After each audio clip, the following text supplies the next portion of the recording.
Qida eksperti Seymur Qafarov studiyadadır. Sabahınız xeyir. Sabahınız xeyir olsun. Dəvətinizə görə minnətdarım. Xoş gördük sizi. Xoş gördük, xoş gəlmisiniz. Mən deyirəm ki, Rəhmana ki, qidanın əvvəlki dadı qalmamağının 50% hardasa insanların yaşlaşandan sonra ağız dadı reseptorlarının getməsidir. Digər 50% məsələ isə artıq indiki elə bir zamana gəlib çatmışıq ki, daha çox keyfiyyətdən çox daha qidanın belə görünüşü, onun daha uzun müddətli qalması və bütün bu məsələlərdir. Düz deyirəm, yoxsa yox? Dediyinizdə həqiqət payı böyükdür. Bildiyiniz kimi dünyada artıq insanlar populyasiya çoxalır və qida təminatında əslində istehsalat amalı çətinliklər yarana bilir. Əsas çətinliklərdən biri isə istehsalat üçün təmin olunan xam mal mənbələridir. Əkinçiliklə həddindən artıq çox insan məşğul olmur. Ümumiyyətlə iqlim dəyişikliyi məhsuldarlığa təsir edir. Heyvanlarda müxtəlif zoonoz xəstəliklər təsir edir və bu da kapitalizmdə qida təminatına müəyyən qatqı maddələrinin, emulgatorların, stabilizatorların saxlanıc üçün nəzərdə tutulmuş, daha uzun müddət saxlanıc üçün nəzərdə tutulmuş qatqı maddələrini istifadə edir. Sözsüz ki, bu qatqı maddələrlə də istifadə etdikdə, daha uzun müddət saxlanıc etdikdə qidanın o bizim damaq zövqümüzə uyğun olan, hətta daha çox Azərbaycanda bu müşahidə olunur. Həmin damaq zövqünə uyğun olan dadlar artıq əldə edə bilmirik. Bu qidanın keyfiyyət məsələsinə bağlıdır. Belə bir termin var ki, təhlükəsiz qida ola bilər ki, keyfiyyət göstəricilərini tam olaraq özündə əks etdirməsin. Yəni qidanın təhlükəsizliyi odur ki, ondan bağlı insanın həyat belə deyək, fəaliyyətdə hər hansı bir risk faktoru yaranmasın. Qida təhlükəsizliyi budur. Amma keyfiyyət nöqteyi nəzərdən danışıqsa, bu tamam başqa bir sahədir, başqa bir elmdir. Bəli, orada da ənənəvi qidalandırma, ənənəvi təminat üsulları olmalıdır. Maksimum hələ ki ölkəmizdə dünya ölkələri ilə təqribən bir 10-15 ölkədə mən olmuşam. Onlarla müqayisədə hələ ki qidalarda o istədiyimiz ənənəvi dadlar qalıb. Mən sizə bir məsələ deyim, dediniz bir çox ölkələrdə olmuşsa, əgər daddan danışıqsa, biraz bunu davam eləyək, sonra gedək qida təhlükəsizliyi məsələlərindən söhbət eləyək. Bir çox Avropa ölkələrində, indi Rəhman bu yaxınlarda sənin də ziyarətin olacaq, fikir verərsən, Avropa ölkələrində meyvə tərəvəzə yaxın durmaq mümkün olmur. Qiymət baha, özü də dadsız. Qiymət baha öz yerində dadsızın dadsızıdır ya. Yəni nə o pomidorun, nə o öyrəşdiyimizdə xiyarın və s. dadı tam yəni fərqlidir də. Yəni ətin də keyfiyyət yox, kəmiyyət məsələsidir orada. Əhali daha çox olan ölkələrdə, məsəl üçün mən bu yaxınlarda bir 25 gün müddətçi Çin Xalq Respublikasında ezamiyyədə idim. Yəni ənənəvi yerli egzotik meyvələri çıxmaq şərti ilə, hansı ki o Çində bol yetişir və onun ərsəyə gəlməsində bir çətinlik yoxdur. Onları çıxmaq şərti ilə adi almada belə ölkəmizdə yediyimiz almanın dadına yaxınlıq belə yox idi. Eyni zamanda ət məhsulları Bizdəki daha dadlıdır. Bizdəki daha dadlıdır. Bunun səbəbi biz 11 iqlim qurşağının 9-una malikik və bu ərazi üçün insan sayı, yəni ölkədəki vətəndaş sayı azdır. Ona görə o maksimum təbii qida ilə təmin etmək mümkündür. Hələ ki mümkündür. İnsanlar artdıqca, tələbat artdıqca sözsüz ki, artıq o məhsul sayını marketlərin piştaxtalarına, bazarlara çatdırmaq lazım gəlir. Yəqin ki, fermerlər bunun üçün tez yetişdirmə üsulları, istehsalçılarsa daha uzun müddət saxlanıc üsulları üzərində işləyəcəklər. Bu da sözsüz ki, dadına təsir edir. Seymur bəy, bu biraz kobud səslənəcək. Amma indiki dövrdə biz nə gəldi yeyirik? Düzdür, bunun dövrünə əlaqələndirək, fast foodlar filan, bəzi şeylər var ki, ondan qaçmaq mümkün deyil. Nə qədər sağlam qidalanmaq istəsən də, hardasa bir dənə belə səhvə yol verəcəksən. Ən sağlam qidalanmaq istəyən adam belə. Baxın, bu müasir trendlər, qidalanma üsulları filan insan sağlamlığına necə təsir göstərir? Birdən-birə düşmür adam deyəsən. Yavaş-yavaş bu səni taqətdən salır. Çox vacib bir məsələ toxundunuz. Təşəkkür edirəm. Bu biz ötən verilişdə də buna bir qism toxunmuşduq. Ölkəmizdə hal-hazırda qidalanma vərdişləri məktəbə qədər təhsil müəssisələrindən başlayır. Burada valideynlər öz uşaqları üçün xüsusi bəslənmə çantaları, qida çantaları şəklində çoxsu hazırlamır. Mən bu bağçalarda və məktəblərdə yolum düşdükcə və gördükcə müşahidə edirəm. Əgər bu gün bağçada məktəbə qədər təhsil müəssisəsində qidalanma vərdişləri, yəni tərəvəz payı ayrı, meyvə payı ayrı, qarnir payı ayrı və zülalla olduqca zəngin olan, əvəzolunmaz zülala malik olan ət, qırmızı ətin ayrı. Bu vərdişlər uşaqların bir 80%-ində hardasa yoxdur. Və valideynlərlə, bağça müdürlərlə danışanda ətin özünə qarşı olan maraq zəif olur. və hər hansısa bir balanslı qidalanma ilə, yəni söhbət burada diyetadan getmir. Sadəcə pörtlənmiş tərəvəzlər də yesin, qızarmış tərəvəz, həddən artıq yağlı məhsullar yeməsin və ümumiyyətlə damaq zövqü formalaşsın. Bu olmur. Ona görə bu da böyüdükcə artıq daha sürətli şəkildə öz həyatını davam elətdirir. Nə bilim, idmanla məşğul olur, aktiv həyat sürür və yaxud da çalışır. Ona görə daha əlüstü sürətdə qidalanma yeməlidir. O da gətirir fast fooda çıxardır. Fast food əslində mütləq hər bir fast food zərəri deyə bir şey yoxdur. Zərəri qida restoranda da zərəri ola bilər.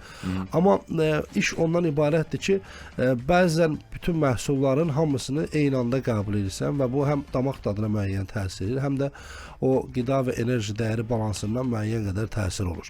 Sözsüz ki, bu şəkildə siz dediyiniz kimi hər şey yeyilir, qarışdırılır. Əlbəttə, bunun həmin gün hər hansı bir qusma, ishal, diareya, zəhərləmə görmürük, deyirik hər şey qaydasındadır. Çünki bizim risk qiymətləndirməmiz zəhərləmə üstünə qurulur. Bəli. Heç kim ölmədi, deməli hər şey qaydasındadır. Amma bu tədricən təsir edir. Uşağın fiziki inkişafında, əqli inkişafında təsir edir. Özünüz də müşahidə edə bilərsiniz. Bizim qavradığımız fənlər artıq daha çətin qavranılır. Fənlər əlavə bir ingilis demiş flexible düşüncə tərzimiz var idi. O artıq yoxa çıxır. Adi öz oyunlarımızı, öz oyun alətlərimizi düzəldirdik. O yox kimi bir şeydir. Oyuncaqlar alınırdı, o qırılanda özümüz təmir edə bilirdik. Oyuncaqlar bir dəfəlik, qırmaq da çox rahat olub. Yəni bunların hamısı əlbəttə sözsüz ki, qidanın öz təsiri vardır. Mən bir dənə sual vermək istəyirəm. Deməli, bu sizin təcrübəniz bəyaxdadınız ki, müxtəlif xarici ölkələrdə olmusunuz. Təcrübəniz kifayət qədər çoxdur. Azərbaycanda bu ictimai yaşam məsələsində, yəni söhbət restoranlar və digər məsələ təhlükəsiz boşluqlar hansılardır? Yəni qida məsələsində. Yəni araşdırmısınız ki, misal üçün deyək, bu ölkədə bunlar daha çox riayət olunur. Amma Azərbaycanda bunlar hələ də yoxdur. Əslində bir şad xəbər ondan ibarətdir ki, artıq 2017-ci ildəndir ölkəmizdə bizim də sırf qida təhlükəsinə nəzarət edən və bununla çalışan qurum var, Qida Təhlükəsi Agentliyi. Ona görə düşünürəm ki, varlığı ötən illərlə müqayisədə bu sahəyə, xüsusən də ictimai yaşayış sahəsində monitorinqlər, yoxlamalar, plandan kənar yoxlamalar sayəsində müsbət təsir. Amma yenə də buna baxmayaraq gördüyüm təcrübələrlə bəli, ölkəmizdə qida təhlükəsi sahəsində müəyyən çatışmazlıqlar var. Yəqin ki, bunlar da zamanla həllini tapar. Bunlardan ən vacibi laborator analiz nəticələrinin operativliyidir. O çox qısa müddətdə çıxmalıdır və sahibkar onu daha rahat bir şəkildə mobil aplikasiyalar vasitəsilə və SMS vasitəsilə izləyə bilməlidir. İki, bunların qiymətləri həddindən artıq çoxdur deyənə vətəndaş sərbəst şəkildə müraciət edə bilmir. Məsələn, bunun müvafiq qiyməti olsaydı, daha operativ şəkildə götürə bilsəydilər, bu gün mən marketdə şübhələndiyim bir dənə məhsul alıb gətirərdim, verərdim və yaxud bir xeyir tədbir edəmsə, bir ət alıb evimdə bir tədbir edəcəmsə, nə bir 20 nəfəri, 10 nəfəri bağda falan, onu da mən göndərəm. Mənə bundan bağlı suallar çox daxil olur.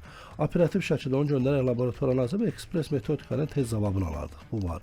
Onun xaricində bu sahədə çalışan inspektorlar, müfəttişlər mütləqdir ki, artıq beynəlxalq belə deyək, qida təhlükəsi idarəetmə üzrə prinsiplər olan has prinsiplər üzrə daha has üzrə daha mükəmməl bilik və bacarıqlara malik olmalıdırlar. Eyni zamanda bunun üçün də vaxt lazımdır. Və o barədə təcrübə yığmaq üçün də ölkə xaricə mütəxəssislər dəvət olunmalı. Burada həmin mütəxəssislərlə birgə bir risk plan, risk assessment plan hazırlanmalıdır. Məsəl üçün kənd təsərrüfatından xammal təmir edən restoranlar var. Onlar necə bunu tənzimləyirlər, necə onu mal qəbul edirlər, necə dezinfeksiya edirlər. Müəssisə daxilində gələn meyvə tərəvəz dezinfeksiya olunurmu, olunursa pestisid qalığı nə qədər olunur və bu kimi bir sıra tələblər. Eyni zamanda bir də böhran vəziyyəti ilə bağlı məncə boşluq var. Ən azı hansı ərzaq məhsulundan hal-hazırda ölkədə nə qədərdir, bu nə qədər adama potensial sata bilər. Bunun da bir belə deyək, roadun bir yol xəritəsini çıxarsaydılar, o da daha yaxşı ola bilərdi. Ən azı böhran vəziyyətində hansı ərzaq məhsullarına fokuslanmalıdır. Belə, yəni evdə görürsünüz neçə dəfə istər pandemiya ərəfəsində, istər zəlzələlər olanda insanların stokladığı məhsul ancaq makaron məhsullarıdır. Un məmulatlar. O da səhərsi gün bilirsiniz, bişirilir, atılır və ya quru-quru saxlanıb atılır və ya çörək məhsulları. Yəqin ki, bununla da bağlı bir təlimatlanmalıdır. Ümumiyyətlə bir force majeure vəziyyət çantası ilə bağlı bir qida təhlükəsinə verilməlidir belə bir təkid. Çox maraqlı məsələdir. Bəzən baxsan ki, sahibkarlar özlərini yaxşı mənada, evet, pis mənada deyə, bizdə belə bir deyim var, özünüzü yandırdı. Sosial şəbəkələrdə misal üçün də bir çox restoranları və s. reklam eləyirlər. Baxırsan ki, artıq mətbəxə daxil olub videodan görürsən ki, yəni mətbəxin vəziyyəti nə gündədir. Yəni mən bildiyimə görə mətbəxdə işləyən, çalışan aşpazlar fərq eləmir, aşpaz köməkçisi götürək fərq eləmir. Xüsusi bir geyimdə olmalıdırlar da. Amma bir çox videolar həmin yəqin sən də müşahidə eləmisən. Ad da çəkə bilərəm, bəli. Adı geyimdədir. Yəni və həmin o smartfonla çəkilən o kiçik blogerlərin elədiyi o videoda birdən də belə smartfon balaca aşağı çəkir, görürsən ki, yer əməlli başlı, yəni heç də ürək açan vəziyyətdə deyil. Yer açıq rəngli rahat yuyula bilən materialla təmin olunmalıdır və işçilərin təhlükəsizlə sürüşməməlidir. Bütün restoran, zavod, otel restoranları, ümumiyyətlə harda mətbəx varsa bu şamil olunur ona. Divarlar da təqribən 1 metr 80 sm hündürlüyündə və 2 metr hündürlüyündə yenə açıq rəngli rahat yuyula bilən material olmalıdır. Müasir materiallar künc hissələrdə ləkələr, kirlər qalmasın deyə küncü aval götürən kafellər, metlaqlar və ya digər tikinti materiallar döşəyirlər, üzləyirlər. Və aralarında da hansı ki o ara boşluğu deyirik, biz stik deyirik, onlar da qalmamaq şərtlə bir-birinə yapışır ki, kir yıxmasın. Bütün görmüş olduğunuz avadanlıqlar paslanmaz metal 304'lük möhürlər olmalı. İşçilər uzun qollu, cipsiz üniformayla təmin olunmalıdır. Cipsizin də mənası var, çünki cibinə əşya qoya bilər. O da qidaya düşə bilər işləyən ərəfədə. Bu da physical contamination, fiziki çirklənmə yarada bilər. Yenə həddindən artıq ağır ətirlər, deodorantlar, qolaltı spreylər, bunlar olmamalı. Kosmetikalar, qoyulma dırnaqlar, qoyulma kirpiklər, zinət əşyalar, bunlar da fiziki çirklənməcə olmamalıdır. Biz burada belə bilməliyik ki, qoyma dırnağı qoymadınsa döymən də yaxşı alınmayacaq. Yəni bizimkilər ona çalışır. Ya bu əfsuslar olsun ki, var bəzilərində. Düzdür, indi mən ad çəkmək istəmirəm, bu bizim işimiz deyil. Qida Təhlükəsizlik Agentliyinin işidir ki, hansı ki, baxsın, getsin, cərmələndirsin. Amma kifayət qədər var. Yəni oturub sosial şəbəkədə həmin o videoları baxsaq, heç də vəziyyət ürəyi açan deyil, əfsuslar olsun. Deməli, bir vacib istiqamət var, o barədə danışaq. Bəzən biz marketlərə daxil olub təbii məhsul adı ilə müəyyən ərzaqları alırıq. Və sonra eşidirik ki, bu əslində təbii deyil, sağlam olmayan məhsuldur və s. və ilaxır. İnsanlar bunu bir-birindən necə ayıra bilər? İndi sizin də Cavidin də bir Avropa təcrübəsi olub. Mən bilən orada xüsusi marketlər var ki, orada sırf təbii məhsullar, geni dəyişdirilməmiş məhsullar satılır və bu orada daha bahalı olur. Daha bahalı. Orada qeyd olur bio məhsullar və orada qeyd edir ki, bura ancaq bio məhsullar ala bilərsən. Bizdə bu məsələlər necə tənzimlənir və istehlakçıların aldadıldığını düşünürsünüzmü bu mövzuda? İstehlakçılar bəzən bilərəkdən, yəni özlərinin ucbatından, bəzən istehsalçının ucbatından aldadıla bilərlər. Belə ehtimallar var. Sosial şəbəkələrdə görürük, özüm də marketdən bir istehlakçının bazarıyıb, orada görürüm.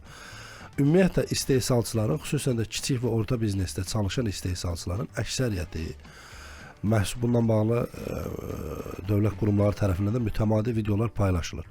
İstəyirlər ki, əllərində olan sənaye məhsulların bizim ölkədə tək bizə xas deyil, dünyada xasdır. Orqanik kənd təsərrüfatı məhsulu adı ilə satsınlar və bunu daha baha qiymətə satsınlar. Bu da belə deyil. Bəli, buna üçün istehlakçı məlumatlı olmalıdır. Çünki 523 saylı Qida Təhlükəsi haqqında qanunun 17.2 maddəsi qida məhsullarının etiketi haqqında məlumat verir. Bu gün bizdə bir o qədər aktual deyil, yavaş-yavaş gedir. Hələ ki halallıqla bağlı olan sertifikatlar daha çox aktualdır, amma orqanik sertifikat barmaqla sayılacaq qədər az olar da, bəlkə də yox vəziyyətindədir. Çünki buna insanlar bir o qədər meyil göstərmirlər və hazırda dediyim kimi əvvəldə də, bəhsin əvvəlində də ki, hələ ki əl çata biləndir bizdə. Yəni kənd toyuğu ayda bir dəfə də olsa hər hansısa bir evdən tapa bilir. Həqiqətən tanışırlar, kənddə olan kimdənsə və ya getdikdə. Və yaxud da tapa bilməyən insanlar da burada aldadıla bilir, belə ehtimallar da olur. Bəzən bu xəbər çıxmışdı kənd toyuğuna. Toyuqları rəngləyirlər. Oyun böyük marketlərin birindəyəm, o kənd yumurtası adı ilə deyəndə günahlarına girməyim, bəlkə də oradan da kənd yumurtası. Baxmaq lazımdır, müşahidə edici sənəti olur. Amma hər halda çox güman ki, o yumurta o cür marketə elə belə gəlib daxil ola bilməz də, yox? Marketlərin özlərinin daxili mal qəbul qaydaları var. Mən onu bilmirəm. Orada artıq qida təhlükəsi, tərtəmiz, maddi məsələlər olmalı. Ya baxanda deyənməzsən ki, kənd yumurtasıdır. Ola bilər ki, yumurta Yuyulub da, yuyulub qurban. təmizlənib, Sən o da ola o bilər. Mən demirəm, mən Zarafat şübhələnirəm. kimi kənd yumurtasının üstündə gərək toğun nəcisi olsun. Yəni yuyub gətirib qoyurlar da marketdə Adəti də. inandırıcı olsun deyə. Biz onu öyrəşmişik. Yox, burada toyuğu rəngləyirlər və yumurtanı deyə təmizləyirlər. Məsələn, bu da axı sual yaradır. Bizim ölkəmizdə də gələcək üçün tənzimlənəcək inşallah. Bəli, hər bir marketin özündə orqanik məhsullar satılan bölmə olmalıdır. Oradakı məhsulların hamısı torpağından hətta aparılmış ərazilərə daxil olmaq şərti ilə orqanik sertifikata malik olmalıdır. Və çox vaxt elə məhsullar ixrac potensialı olmur. Yəni bir nöqtədən digər nöqtəyə aparasın, başqa ölkə vurursun, belə bir şey olmur. Daha qısa məsafə. Məhdud sayda olur, əhali müəyyən hissəsi və sözsüz ki, qiyməti digərindən baha olur. Bu dünyanın demək olar ki, əksər inkişaf etmiş ölkələrində market sistemi də var. Bura daxil olur qarabaşaqlar, bura daxil olur yumurtalar, bura daxil olur ət məhsulları, toyuqların özü dondurulmuş və ya təzə halda və bura daxil olur bəzi dəlli bitkilər ki, onlar hər hansıda saxlanılmır və ya birbaşa yetişdirilib təhvil verilir. Semir bəy, burada əslində məsələ bayaq sizin sözünüzə qüvvət, istehlakçılarda da günah var. Mən də burada günahı Rəhmanda görürəm.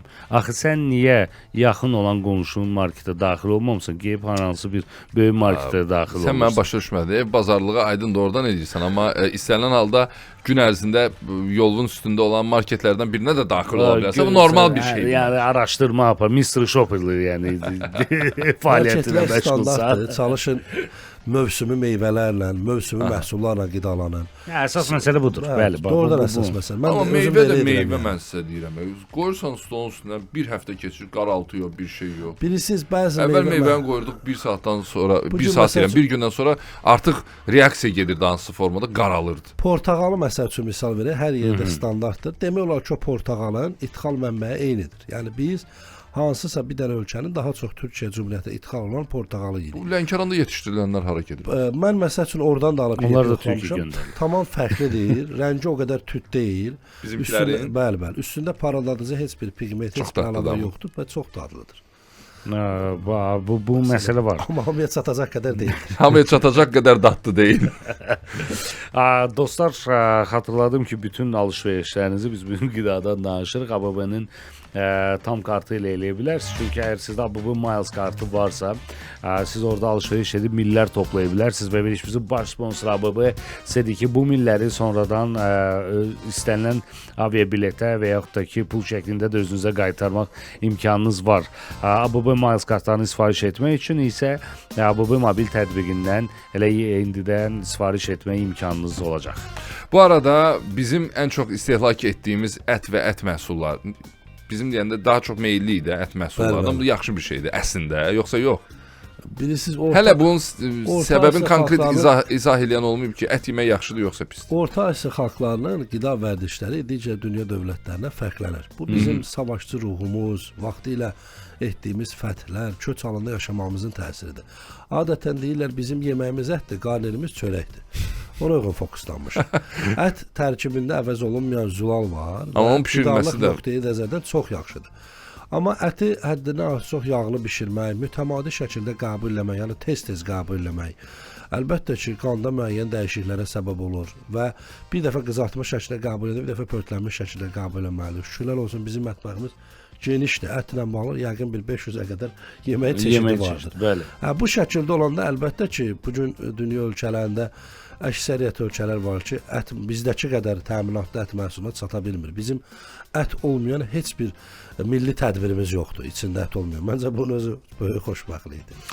Yeri gəlmişkən çeşidləri çoxdur dediniz. Bu arada indi dəbdir. Artıq Gəncədə bunu müşahidə eləyirəm. Çünki evdə yemək bişirməklə heç araları yoxdur. Yəni biz öyrəşmişik də, həmişə evdə yemək olsun və sair və axır və daha çox tez-tez eşidirəm və müşahidə eləyirəm. Yarım fabrikat məhsullara üstünlük verirlər. Ümumiyyətlə bu yarım fabrikat məhsullarla bağlı onları alanda nəyə daha diqqət etməliyik? Ət məhsullarının da yarım fabrikatlar olur, unlu qənnadı məmulatlarında olur. Qənnadı məmulatlarında və tərəvəz məmulatlarında yarım fabrikatları olur. Bu gündə market piştaxtalarında həddindən artıq çoxdur. Dondurucu kameraları yerləşdirib veriblər satışa. Mən bununla bağlı araşdırmalar da eləyib oxumuşam da. Yalnız bir mütəxəssis kimi öz fikrimi çatdıra bilərəm. Almıram, tövsiyə də etmirəm. Nəyə görə? Bu məhsulların üzərində həddindən çox ədviyyatlar olur. Müəyyən ədviyyatlarla qarışılır, vurulur. Bu həm ət məhsulunu çürümədən qoruyur, həm ona bir dad verir, həm də donduqda onun strukturun, təbii şahlığını saxlayır.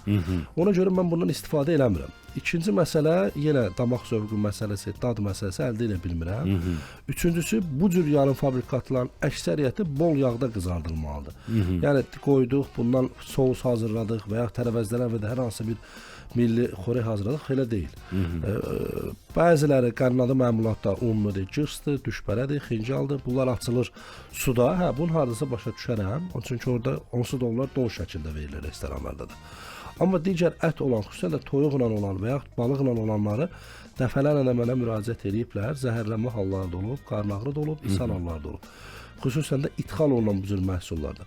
Ona görə mən tövsiyə eləmirəm. Üzərində də müəyyən ədviyyatlar və müəyyən bəzilərində də monosodium glutamat olur, hansı ki bu Çindoz ədviyyatı kimi adlanır, dadlandırıcıdır. O da uşaqlar bundan qidalandığı zaman onlar ağız dadını pozur. Sonra onlar bizim təbii kənd pendirini, kənd südünü yemirlər. Çünki oradan aldığı dadı axtarırlar. Belə. Ona görə mən bir mütəxəssis kimi ümumiyyətlə yarım fabrikat qidaları tövsiyə eləmirəm. Tövsiyə elədiyim özümüz ət alaraq və yaxud toyuq əti hər həftədə mən marketlərə baxıram. Müəyyən endirim vaxtları olur, endirim saatları olur. Özdə öz yerli istehsalımızdır. Və o elə olduğu şəkildə də həmin məhsulları özümüz yarım fabrikat edib saxlamaq daha ənənəvidir. Mən içdiyimiz sularla bağlı da bir neçə sual vermək istəyirəm sizə. Çünki marketlərdə müxtəlif qiymətlərdə, müxtəlif adlarda sular satılır. Suların tərkibi necədir? Məsələn, indi su içirsə qabağımızda var. Digər içdiyiniz su ilə bu suyun arasında bir fərq görürsünüz?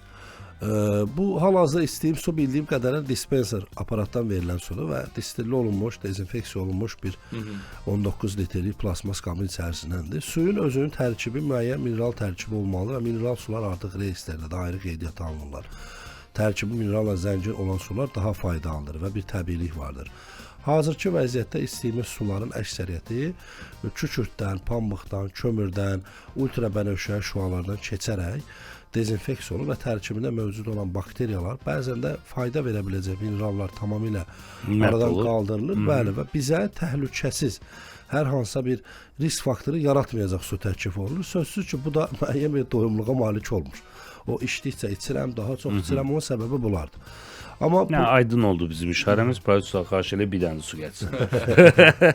Amma bu digər sularda hansı ki deyir bulaq suyundan bir qədər içdim mənə çox yaxşı təsir elədi.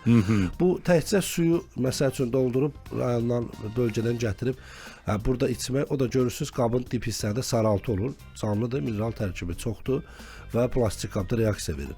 Və bir də bir vacib məsələ, həmin o bu suyun qablaşması üçün nəzərdə tutulmuş PET butulkaların hamısı suya uyğunluğu olsa da, yəni su saxlamaq uyğunluğu olsa da, bəzən görürük ki, onlar açıqda qalırlar, günəş şüalı təmasda olur. Bu da günəş şüasının təsirindən istər qablaşım materialının miqrasiya norması pozulur, istərsə də suyun daxilində proseslər gedir. Yəni su birinci qədər safdır, amma müəyyən qəbulu vardır və tək suyun şəhərdə, megapolisdə, stres altında qeyri-sabit qidalanmaqla qəbul olunması bir fayda verməz. Bunun üçün oddur, havadır, sudur, torpaqdır, bütün ünsürlər bir yerdə olmalıdır ki, yəni proses keçsin. Yəni, dünənə qədər mən məsəl üçün ata-babalarımızdan bilirəm, yeməyin üzərindən su içirdilər, heç bir piylənmə, yağlanma, heç nə olmurdu. İnsanlar rahat yaşayırdılar. Hə, indi yeməyin üstünə su içən sonra insan ya yuxusu gəlir, ya ağırlaşır, ya da köp verir. Ya köp verir, yəni həmin suda həmin insandır. Görürsən. Mən nəyə soruşmaq istəyirəm? Köplə tez-tez problem yaşayan adamam, ona görə mənə belə baxma. Yaxşını daha faydalısını necə seçək əslində bu cür müraciət etmək istəyirəm. Üzərində qida və enerji dəyərləri bildirilir. Qidalıq dəyərləri yüksək olanları seçə bilərsiniz. Codluq göstərilir. Zövqə görə codluğu daha az olan su seçə bilərsiniz. Su var ki, daha ağır gəlir sənə. Yüngül, bəli, daha elə sular var. Yüngül olan su seçə bilərsiniz. Yerli hal-hazırdakı bazarımızda olan öz sularımıza üstünlük versək daha yaxşı olar. Azərbaycan Böyük Qafqaz, Kiçik Qafqaz xüsusən də bulaqlar diyarıdır. Gəlmə sulara bir şey deyə bilmərəm, amma hər hal ki qablaşmış uzun məsafə qət eləyirsə, xüsusən də plastik butulkalardırsa biz bilmirik açıqda qalır, qalmır, soyuduca qoyulur, qoyulmur biraz.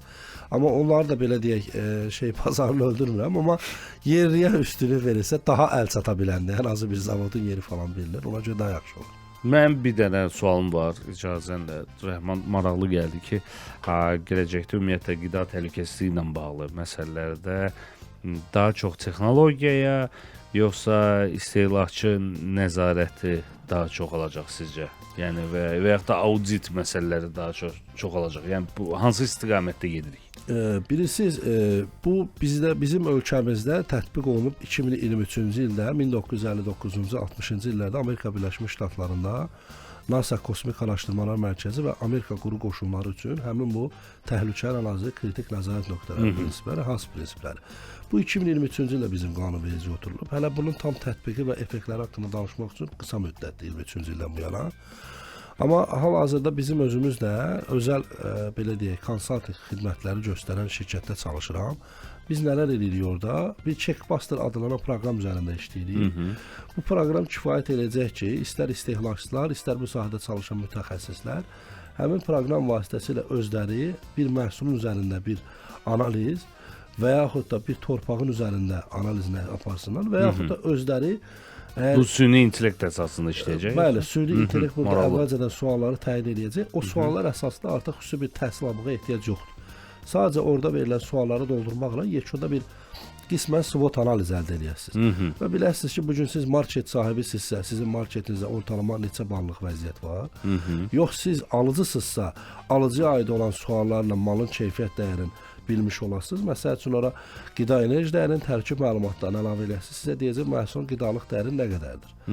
Bunu əldə eləmişik. Torpaqla bağlı verilən analiz nəticələrini ora qeyd eləməklə torpağın münbitliyi və o kənd təsərrüfatı üçün faydalı olan həmin o Good Agriculture Practice var da, QAP analizi nəticələrini oradan bilmiş olasınız. Böyük bir layihədir, üzərində işlənilir. Yəni mobil aplikasiya yaratmaq rahatdır, amma onun alt bazası, oradakı suallar nələr olacaq, necə olacaq, bunlar biraz vaxt aparır. Belə bir yanaşma. Belə bir yanaşma. Dünyada hazırda qida təhlükəsizliyi ilə bağlı hansı tendensiyalar gedir? Birləşmiş Ştatlar olsun, Asiya ölkələrinin inkişaf etmişləri olsun, Yaponiya və s. və ilax, mən bunları nəzərdə tuturam və Avropa ölkələri. Qida təhlükəsizliyi ilə bağlı hansı elementlərə xüsusi fikir verilir? Biz bilirik ki, Avropa hər yerdən məhsul qəbul eləmir. Onların xüsusi bir təhlükəsizliyi var. Hansı ki, məsələn, nə isə ora satmaq istəyirsənsə, o sertifikatı mütləq əldə etməlisən. Nə baş verir dünyada? Ötən il noyabr ayı sonunda Almaniya Federativ Respublikasında oldum mən. Orada qida təhlükəsinə bağlı Almaniyanın İxrac Akademiyasının dəvəti ilə bir təqribən 10-a qədər müəssisədə oldu. O müəssisələrin özlərinin yerinə yetirmiş olduğu internal audit, daxili auditlər dövlət qurumu tərəfindən, Almaniyanın deyək ki, qida təhlükəsi nəzarət qurumu tərəfindən gəlib yoxlamazdan qabaqçıdan daha sərtdilər. Yəni daxili audit tələbləri o qədər sərtdir ki, dövlət qurumu yoxladıqda orada ciddi bir nöqsan aşkarlaya bilmir. Çünki özlərinin yoxlamasında istifadə etdikləri həmin o checklist yoxlama sualları daha geniş bir motivə əhatə edir. Ona görə dünyada hal-hazırda tendensiya böyük istehsal müəssisələrinin özlərinin nəinki özünü audit etməsi, qida təhlükəsinə bağlı daxillərində akademiyalarına qədər yaradırlar. Bu da kifayət edir ki, həm özləri üçün öz missiyalarına uyğun işçi heyət yaratsınlar və sonra bu işçi heyəti digər zavodlara transfer edə bilsinlər. Bu tendensiya qüvvədədir. Qida təhlükəsinə bağlı laborator analizlərdə ekspres metodikalara, daha tez cavabı çıxanlara və random analizlərə üstünlük verilir. Bu da nəyin sayəsində ərsəyə gəlir? Əvvəlcədən torpağın tərkibində analizlər aparırlar və heyvanları elə qidalarla qidalandırırlar ki, sonunda onun südündə, vətində bakteriya çıxmasın. Və buradan aldıqları dəfələrlə yoxlanış nəticələrinə əsasən sonra bunu 5 dəfədən bir, 6 dəfədən bir və ümumiyyətlə yaşıl dəhlizə salıb uzun müddətdən birə salırlar. Bu da kifayət qədər məhsulun maya dəyərinin aşağı salır. Çünki laborator xərclər düşür aşağı. Və bu tendensiyalar daha aktivdir hazırki vəziyyətdə. Çox sağ olun. Sağlam yaşayaq, sağlam qidalanaq ki, necə deyirlər, uzun ömürlü olaq. Təşəkkürlər Sevim. Mən təşəkkür edirəm dəvət üzrə. Çox maraqlı söhbətə görə. Dostlar, xatırladım ki, bir neçə saatdan sonra siz bizim Sevim Bərlə qida təhlükəsi haqqında danışdığımız bütün məsələləri Hafta FM YouTube səhifəsindən də izləyə bilərsiniz. Və salam, bugünlük bu qədər. Sabah görüşmək ümidi ilə hələlik.